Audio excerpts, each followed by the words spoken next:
আল্লাহ যখন কোনো নারীকে বড় কিছু দিতে চান তখন প্রথমেই তিনি তার চারপাশের ভরসাগুলো কেটে দেন, যেন সে শুধু তার উপরেই নির্ভর করতে শেখে। এই একাকিত্বের সময়ে তিনি তোমার হৃদয়কে পরিষ্কার করেন, অহংকার ভাঙেন, তোমার ইচ্ছাগুলোকে তার ইচ্ছার সাথে মিলিয়ে দেন। এই সময় অনেক নারী কাঁদে, হতাশ হয়, ভাবে আমার কি সব শেষ? কিন্তু আসলে এই সময় শুরু হয় নতুন এক জীবনের যাত্রা।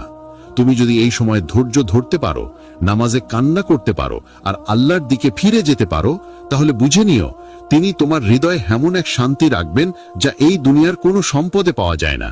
একা থাকা মানে একা হয়ে যাওয়া নয়, বরং এটা মানে আল্লাহ তোমাকে বলছেন তুমি আমার জন্য যথেষ্ট। এই একাকিত্বই তোমাকে এমন শক্তি দেবে যা দিয়ে একদিন তুমি তোমার জীবনের প্রতিটি অন্ধকারকে আলোকিত করে ফেলবে। মনে রেখো, যাকে আল্লাহ একা করেন তাকে পরে মানুষের ভিড়ে বিশেষ করে দেন। 2.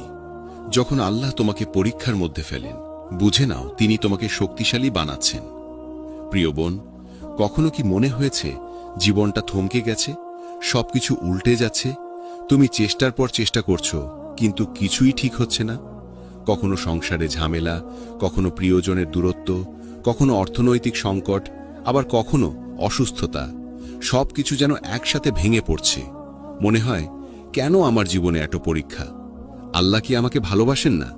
কিন্তু প্রিয় বোন, জানো কি, আল্লাহ যখন কোনো নারীকে বড় কিছু দিতে চান তখন প্রথমে তাকে কঠিন পরীক্ষার ভেতর দিয়ে নিয়ে যান।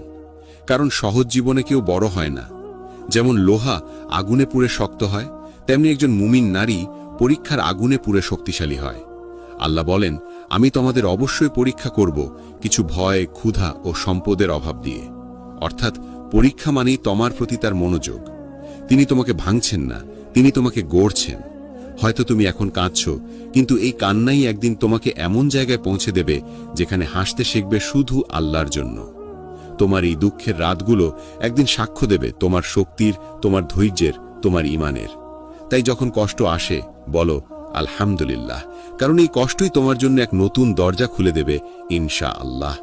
আল্লাহ যখন তোমাকে পরীক্ষা দেন তখন তিনি তোমার ভেতরকার শক্তিটাকে জাগিয়ে দেন, তোমাকে এমন এক নারী বানান যে শুধু দুনিয়ার নয়, আখিরাতেরও সম্মান পাবে। তাই ধৈর্য ধরো, সেজদায় কান্না করো আর বিশ্বাস রাখো, এই কঠিন সময়টি তোমার জীবনের সবচেয়ে মূল্যবান মুহূর্ত, কারণ এখান থেকেই শুরু হবে তোমার উন্নতির পথ। 3. যখন আল্লাহ তোমার জীবন থেকে কিছু ছিনিয়ে নেন, বুঝে নাও তিনি তোমাকে আরো ভালো কিছু দিতে চান। প্রিয় বোন, জীবনে এমন কিছু মুহূর্ত আসে যখন আমরা হঠাৎ করে সব হারিয়ে ফেলি। কখনো সম্পর্ক ভেঙে যায়, কখনো কাছের মানুষ দূরে সরে যায়, কখনো এমন কিছু চলে যায় যা তুমি ভেবেছিলে চিরদিন তোমার থাকবে। তখন বুকের ভেতরটা যেন ফাঁকা হয়ে যায়। মনে হয়, কেন আল্লাহ এটা করলেন? কেন তিনি আমার প্রিয় জিনিসটাকে কেড়ে নিলেন? কিন্তু প্রিয় বোন, মনে রেখো, আল্লাহ কখনো কিছু কেড়ে নেন না বিনা কারণে। তিনি যদি কিছু নেন তাহলে তার জায়গায় আরো উত্তম কিছু দিতে চান। এটা তার প্রতিশ্রুতি, তার রহমত। আল্লাহ বলেন, হয়তো তোমরা কোনো কিছুকে অপছন্দ করো, অথচ সেটাই তোমাদের জন্য কল্যাণকর। যখন আল্লাহ তোমার কাছ থেকে কিছু কেড়ে নেন তখন সেটি তোমার ক্ষতি নয়, বরং তোমার পরিশুদ্ধির প্রক্রিয়া।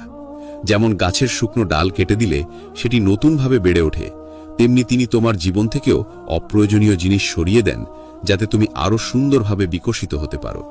হয়তো যে মানুষটাকে তুমি হারিয়েছ সে তোমার ভাগ্যের জন্য ছিল না। হয়তো যে চাকরিটা তুমি হারিয়েছ তার চেয়ে ভালো দরজা খুলে যাবে ইনশাআল্লাহ।